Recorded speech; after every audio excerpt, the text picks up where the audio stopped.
আন্তর্জাতিক কনভেনশনে সই করার পর এবার গুম প্রতিরোধ ও প্রতিকারে অধ্যাদেশ জারি করেছেন রাষ্ট্রপতি। এতে অপরাধীর সর্বোচ্চ সাজা, মৃত্যুদণ্ডের বিধান রাখা হয়েছে।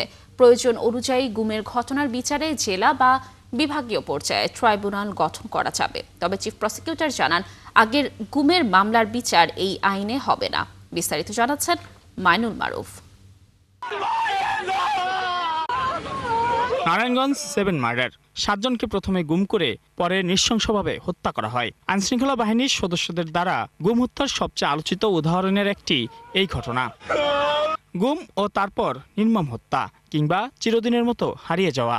স্বাধীনতার পর রাষ্ট্রযন্ত্রের ব্যবহার করে একের পর এক ঘটনার সাক্ষী অতীতে বহুবার হয়েছে বাংলাদেশ। এমন পরিস্থিতিতে আইনশৃঙ্খলা বাহিনী কিংবা রাষ্ট্রীয় মদদে গুম সংশ্লিষ্ট ঘটনাকে কঠোর শাস্তিযোগ্য অপরাধ হিসেবে চিহ্নিত করা হয়েছে অধ্যাদেশটিতে। কাউকে রাষ্ট্রীয় শক্তি ব্যবহার করে তুলে নেওয়া, পরে তা অস্বীকার করা, ব্যক্তিকে লুকিয়ে রাখা এবং তার অবস্থান পরিবারকে না জানানোই গুম। আর গুমের ফলে মৃত্যু হলে অথবা ব্যক্তি 5 বছরের বেশি নিখোঁজ থেকে গেলে দায়ীদের সর্বোচ্চ শাস্তি মৃত্যুদণ্ড।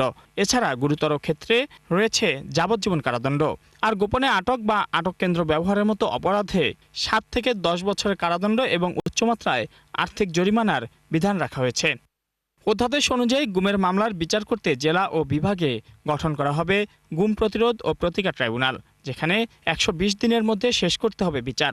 তবে গুম যদি সংঘবদ্ধভাবে, পরিকল্পিতভাবে বা রাষ্ট্র সমর্থিত কাঠামোর মধ্যে সংগঠিত হয়, তাহলে তার সাধারণ গুম ট্রাইব্যুনালের আওতায় থাকবে না, বিচার হবে আন্তর্জাতিক অপরাধ ট্রাইব্যুনালে। আইন বিশেষজ্ঞরা বলছেন, নতুন আইনে গুমের সংজ্ঞা ও এর বিচারিক কাঠামো স্পষ্ট করা হয়েছে। এই আইনটার করার উদ্দেশ্য হচ্ছে যাতে ভবিষ্যতে আর কখনোই গুমের ঘটনা না ঘটে এবং রাষ্ট্রের কোনো কর্মচারী রাষ্ট্রের কোনো পজিশনকে ব্যবহার করে গুমের মতো জঘন্য অপরাধ করতে সাহসী না হয়।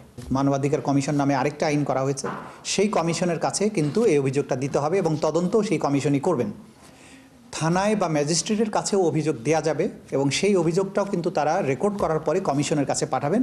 তদন্তটা করবে কমিশন এবং তদন্তের পরে এটা এই আইনের অধীনে স্পেশাল ট্রাইব্যুনাল আছে, সেই ট্রাইব্যুনালের কাছে এটা বিচারের জন্য পাঠানো হবে। তিনি আরও জানান, ইতোমধ্যে যেসব গুমের মামলা হয়েছে সেগুলো নতুন আইনের আওতাভুক্ত নয়। এই বর্তমান যে 2025 সালের গুম প্রতিরোধের যে আইন হয়েছে সেই আইনে বিচার্য হবে না। এটা আন্তর্জাতিক অপরাধ ট্রাইব্যুনালের যে আইন, ইন্টারন্যাশনাল ক্রাইমস ট্রাইব্যুনাল অ্যাক্ট 1973, সেই আইনের অধীনে এই বিচারটা চলবে। গুম সংক্রান্ত পৃথক আদালত গঠনের মধ্য দিয়ে দেশে প্রথমবারের মতো গুম প্রতিরোধ, অনুসন্ধান ও বিচার প্রক্রিয়ার জন্য আলাদা আইনগত কাঠামো তৈরি হলো। আজকের থেকে আগামীর বাংলাদেশে যে গুমগুলো, যদি কোনো গুমের অপরাধ ঘটে, তখন এটা বিচারের জন্য প্রয়োগ করা যাবে। মাইনুল মারুফ, 71, ঢাকা।